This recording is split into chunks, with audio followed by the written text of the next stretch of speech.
The National Economic Council, presided over by the acting president, Professor Yemi Osinbajo, has approved the plan to decentralize the operations of the Nigerian police force as one of the ways to tackle insecurity in the country. A team has also been set up under the National Security Advisor to be chaired by the Inspector General of Police, Ibrahim Idris, to come up with recommendations on the planned decentralization. That debate has been on the lips of so many Nigerians for so many years. In fact, there is a growing concern in the National Assembly and they're taking it on. So what does this mean if you decentralize the Nigerian police force? What does the law say about it? In practical terms, how do we do this and what does this mean for you as a Nigerian? So I have a panel tonight on the program. They have practical experience and legal experience also, and they will be breaking these issues down for us to get a sense of what this will mean for the security of Nigeria. Joining me is the former director at the DSS, Mr. Mike Ejiofor, and also Mr. GT Ogunye, a lawyer. He joins us on the program tonight. Thank you so much, gentlemen. It's a pleasure having you tonight. It's a very interesting topic that we have on our hands. Perhaps a lot of Nigerians will be looking at the best ways to handle the issues of security in the land. For Mr. Ejiofor, this one, you've been in the spheres of handling the security of the nation. For what the decision of the NEC is today, is it a good one for the nation? Well, I must start by congratulating the federal government by taking such a decision. It's long overdue. Our security architecture needs to be rejigged. We need major reforms, not only with the police, but also with other services. The state security, for instance, before I go into this issue of the state security, for instance, you know, the state security has veered off its responsibilities. Really? But the government, too, is not handling the issue very well, and I'm disturbed. How do you mean? You see, you cannot bite your nose to spite your face.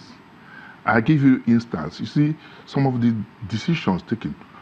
Granted that the federal government has taken a decision to sack the former DGSS, but again, it should have been done better by perhaps getting setting up a presidential panel to look into his activities. Nobody is above the law. There are issues of security concerns. Are you aware there is an investigation on the matter? Well, I'm not aware. It's in the realm of speculation because we've not had anything. But what I'm saying in effect is that when you look at the issues, the effect of the action taken by government, you see, a lot of operations have been carried out with our foreign partners. And if you begin to look into such matters, it's going to isolate us as a country from participation in other countries. It's a very delicate situation. I don't think that the DGSS should have been handed over to another security agency because it's going to deepen the rivalry between the agencies. Now coming to the issue at hand of this panel that we said, like I said, I commend the federal government, the acting president, for taking such a decision. It's far-reaching, but I have a challenge with it. My challenge is that the headship of that panel looking into the recommendations, the Inspector General of Police, you cannot be a judge in your own case. There are experienced security practitioners, retired IGs, you look at the civil society organizations, legal experts and all this, and to have a committee like that will set up. As we talk, we don't even know the composition of the committee or the terms of reference. So these things are brought out. But I must point out that the IG, with the opprobrium, criticism from public, shouldn't head that committee. But don't you think that because he is the head, he should know better on what is happening in the service? If the initiative had come from him as Inspector General of Police, it's long overdue, then we will applaud him. But for the federal government to come up and set up a committee to look into the reorganization of the police, and he is being the head, I don't think it's right. But the sound of decentralizing the police, how does it feel to you? The practical... Honestly speaking, I have been an advocate of the state police, but because of our constitution, does it mean state police outrightly when you say decentralization? No, it doesn't mean that. But you know, I have been advocating for the creation of the state police. But because of our constitution, we have only one Nigeria police force. And until our constitution is amended, the decentralization, the center is too strong for an inspector general of police to be manning the whole, taking people, all the commissioners, the AIGs, the zonal commands, taking directives from him. It's not working, and it won't work. So I look at a situation, maybe if the terms of reference of the committee comes up, a situation where you look at people, like was initiated by General Babangida, then president, military president in 1985, where you see a situation where you now send the rank and file of the police to their geopolitical zones. Is a form of decentralization, because you don't have this issue of language barrier, cultural differences, mistrust. These are issues I think that was going to address. There seems to be a lot of legal issue, because when you want to decentralize the police, Mr. Ogunye, what exactly does it mean in the law of Nigeria when you talk about decentralizing the police?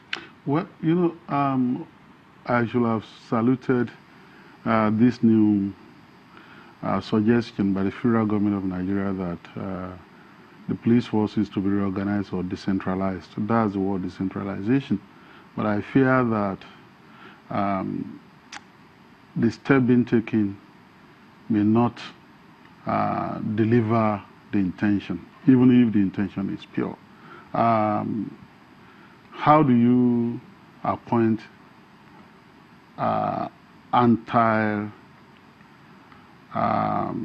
decentralization persons to head a decentralization effort? What do you mean by that?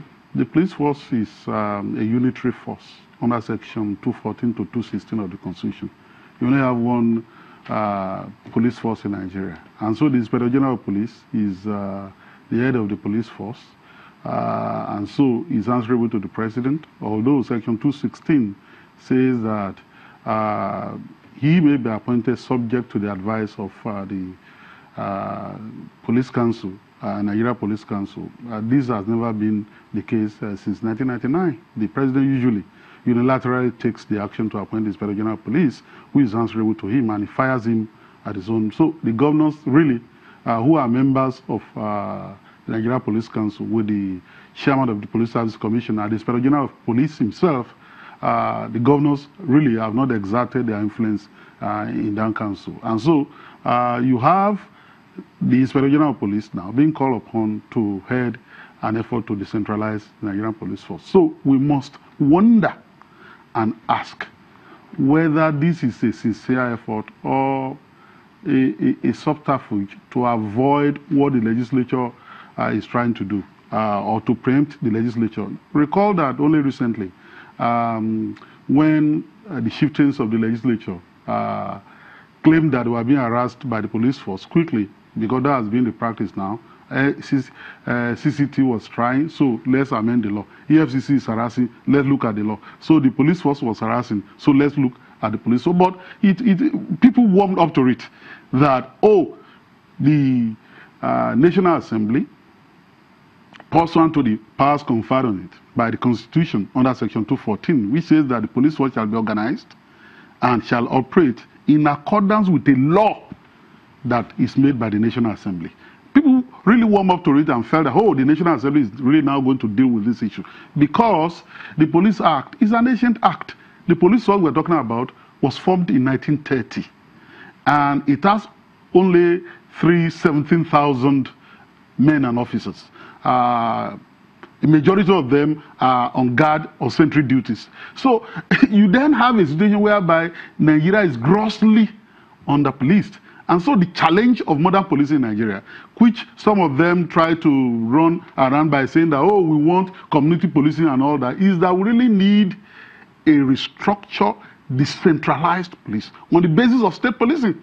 I don't want them to use this as an opportunity to jettison the idea of state policing. So we've had the legislature saying that the police force has to be reformed. We've had the APC as a party saying that they need restructuring across the board.